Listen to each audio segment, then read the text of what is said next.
El mariscal Friedrich von Bock fue una de las piezas esenciales de la maquinaria de la Wehrmacht hasta 1942. Procedente de una arraigada tradición prusiana, su carácter rudo e intransigente le valió, sin embargo, granjearse muchos enemigos en el generalato. Esta es su trayectoria. Nacido en 1880, procedente de una familia de larga tradición militar, ingresó en el ejército en 1898, alcanzando el grado de capitán en 1912 en el seno del Estado Mayor Regimental. Participó en la Primera Guerra Mundial como oficial de Estado Mayor y comandante de batallón, y el 1 de abril de 1918 se le concedió la Pour le Mérite ya con el rango de mayor. A principios de 1920 fue asignado al Ejército de Transición como jefe de Estado Mayor en el comando del Distrito Militar 3 en Berlín, y cuando se formó el ejército de 100.000 hombres en la Reichswehr, fue nombrado jefe de Estado Mayor de la Tercera División. Fue ascendiendo paulatinamente hasta que el 1 de febrero de 1929 alcanzó el grado de general de división. En 1931 era ya teniente general y comandante del Distrito Militar 2 en Stettin.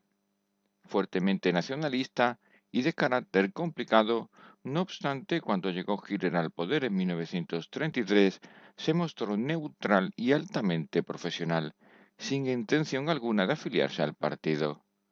En 1935 fue ascendido a general de infantería y formó parte de la anexión de Austria al Reich alemán el 12 de marzo de 1938 al frente del octavo ejército. Con la movilización del 26 de agosto de 1939 fue designado comandante en jefe del segundo ejército y comandante del grupo de ejércitos norte, que avanzaría desde Pomerania y Prusia Oriental hacia el interior de Polonia. Durante la campaña polaca mostró ese acusado rasgo de su personalidad, a caballo entre la profesionalidad extrema y el mal humor, que le hacía objetar hasta detalles mínimos que se opusieran a su visión operacional.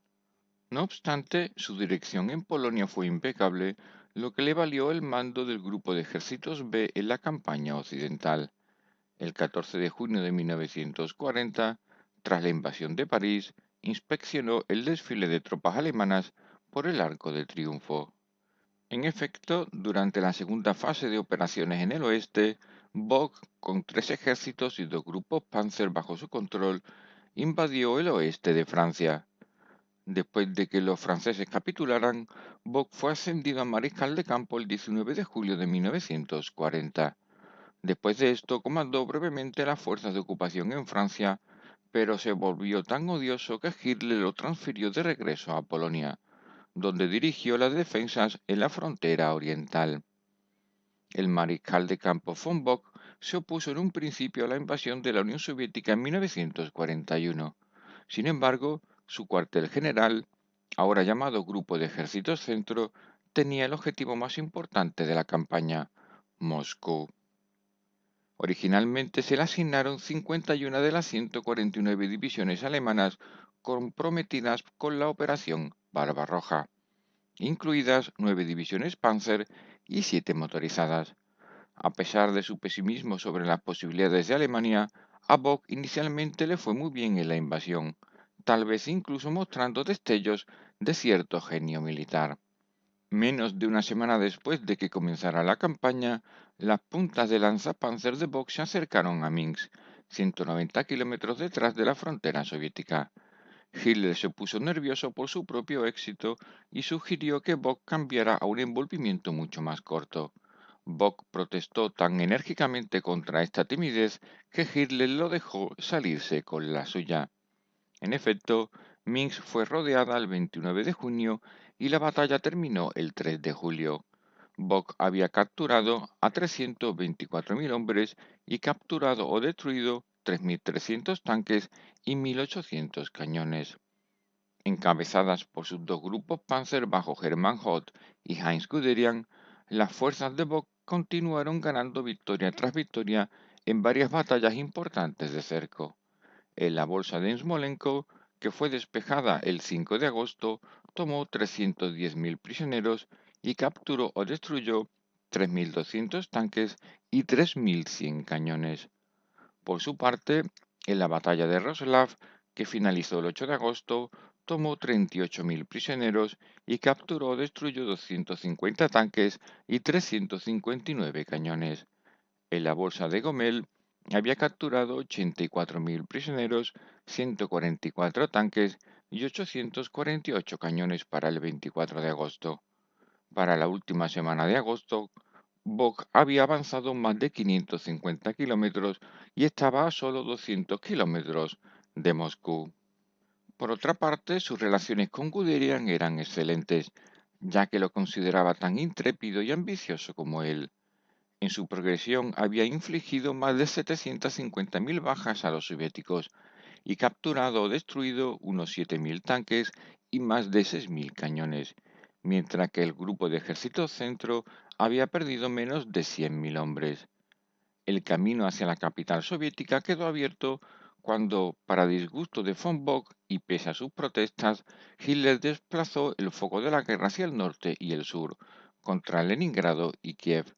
Bock se vio obligado a renunciar a 4 de sus 5 cuerpos Panzer y 3 cuerpos de infantería, dando a los soviéticos el tiempo que necesitaban desesperadamente para organizar la defensa de su capital. Von Bock no tuvo más remedio que pasar a la defensiva a principios de septiembre, mientras Stalin enviaba refuerzos a este sector crítico. Después de una serie de feroces ataques, obligó a Bock a evacuar el salente de Yelnya, pero por lo demás, el grupo de ejército centro mantuvo entera su línea. A finales de septiembre, Bock se enfrentaba a entre 1,5 y 2 millones de hombres. Después de la caída de Kiev a principios de septiembre, Hitler consideró ir a los cuarteles generales de invierno, pero Bock, Brauchit y el mariscal de campo de la Luftwaffe Albert Krscherling se opusieron. Sin embargo, a partir del 30 de septiembre, Bock aplastó y rodeó 81 divisiones soviéticas en dos enormes bolsas. Aunque varias unidades rusas lograron escapar antes de que terminara la batalla, hacia el 17 de octubre, Bock capturó 663.000 hombres y capturó o destruyó 1.200 tanques y 5.400 cañones. La ofensiva solo fue detenida por las lluvias intensas. En este contexto, el OKH no pudo proporcionar ropa de invierno a las tropas.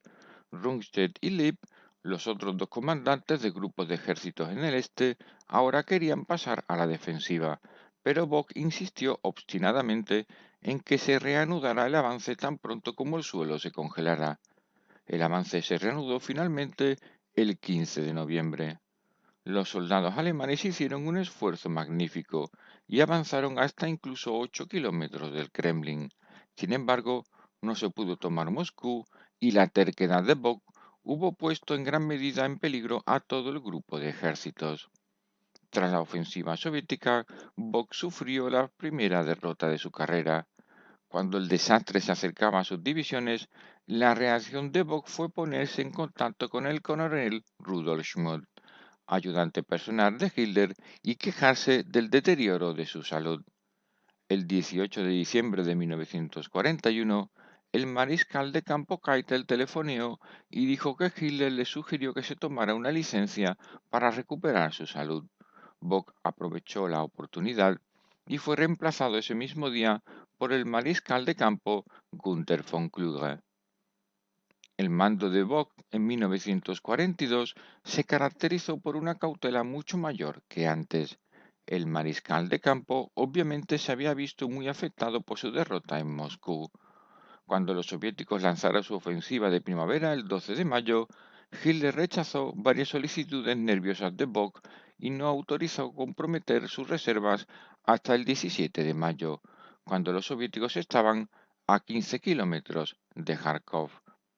Como resultado, el grupo de Ejército Sur obtuvo una gran victoria, capturando 240.000 hombres y capturando o destruyendo más de 1.200 tanques y 2.000 cañones. Las fuerzas alemanas sufrieron solo 20.000 bajas. Hitler, sin embargo, estaba comprensiblemente descontento por la falta de valor e intrepidez de von Bock que había mostrado ante Kharkov. Hitler comenzó ahora la segunda fase de su ofensiva de verano, Operación Azul, ordenando a Bock que despejara el Don en preparación para las campañas contra Stalingrado y el Cáucaso. Bock criticó abiertamente este plan porque dependía demasiado de ejércitos extranjeros poco fiables. En contra de las órdenes de Hitler, se dejó inmovilizar en una batalla prolongada en Voronezh, y varias grandes formaciones soviéticas escaparon a través del Don. Por esta razón, Hitler reveló a Bock por enfermedad el 15 de julio y nunca más tuvo mando militar.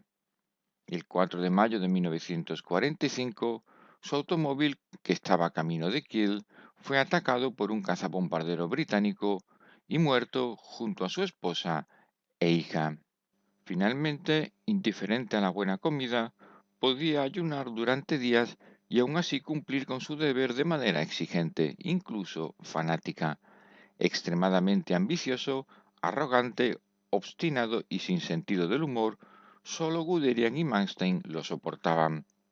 Posiblemente un gran general que sin embargo fue demasiado ambicioso en cuanto a sus habilidades tácticas y operacionales.